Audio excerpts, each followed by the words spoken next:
Good morning everyone. I am Pujal Hane. Today I am going to teach you about the ES6 features of JavaScript. So there are so many ES6 features in JavaScript. First one is the block scope declaration. So it features provides the improve code predictability and reducing issues related variable hosting. So in JavaScript there are the block scope declaration like let and const, which improves code predictability and reduces issues related to variable hosting. Then second one feature is the arrow function, which provides the concise syntax for creating function. So this is the syntax for arrow function, which is concise rather than traditional function. Then third one is the template literals, allow embedding expression within strings, enhancing string formatting. So by using these features, which comes in year 6, with the help of we can embed the string within another we can embed the name within another string. Like we can see, like here is hello and here is like name is equal to Puja. So what will happen here, with the help of this feature template literals, we can declare like const greeting is equal to hello comma, and with the help of this dollar and curly bracket name. So here if we console.log this greeting, so what will happen, we will get output as a hello Puja, like this. This is the then next feature is the destructuring assignment. So destructing enables extracting values from array objects into variables. So with the help of this feature we can destructure the values from the array, like here like const in this square bracket first comma second. So first will get assigned value 1 and second will get assigned value 2, and like this we can destructure the more values. Like here if we write third and here if you write 3 4 anything, it will get assigned to value this.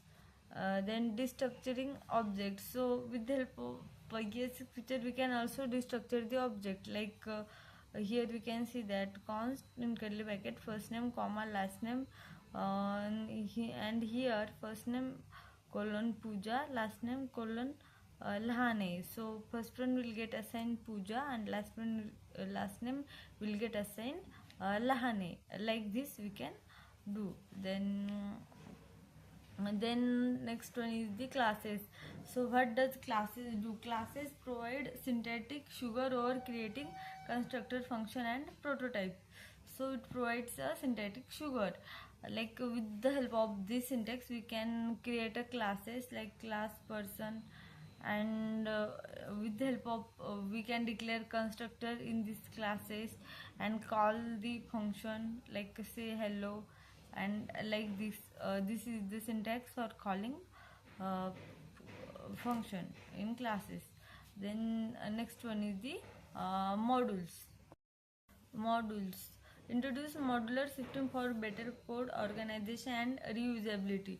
So with the help of this, like this is the function like export const add, if we declare like function like this, so we can we can import in another file for the purpose of reusability.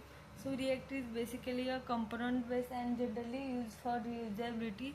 So it is a very important feature in and useful feature.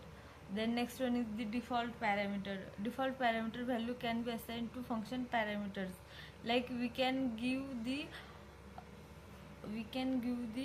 default value for a particular parameter, like function greet name is equal to Puja, and if we call greet and when we didn't assign pass any value to this like name, it will get Puja as a default value while we are like passing parameter and as an argument when we didn't pass any value, it will get a send value as a.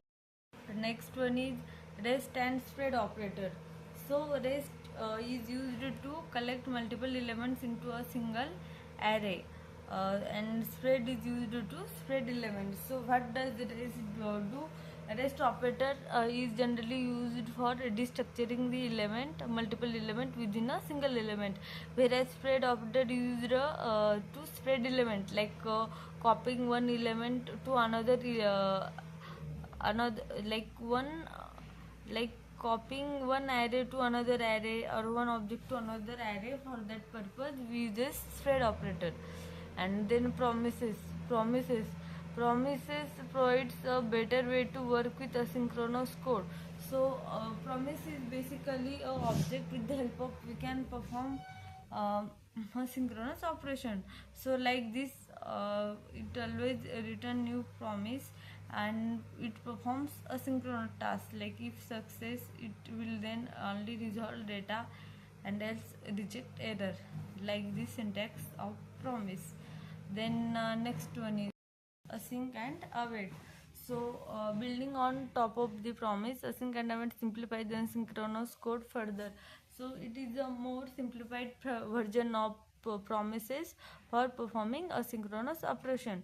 Async function fetch and process data. Try like here we can see that this is with the help of this simple async keyword we can make the function asynchronous, and within that function we have the access to use the keyword await, so which will hold the execution of code till the API get resolved, or this code get resolved. And try and catch is used for error handling. Then here next one is feature of ES6 is the map set and big map set. This data structure provides efficient ways to work with collection of data. So this is the simple syntax of this, like const map. We can create like map like this and set like this. This is all for today. Thank you for your patience listening.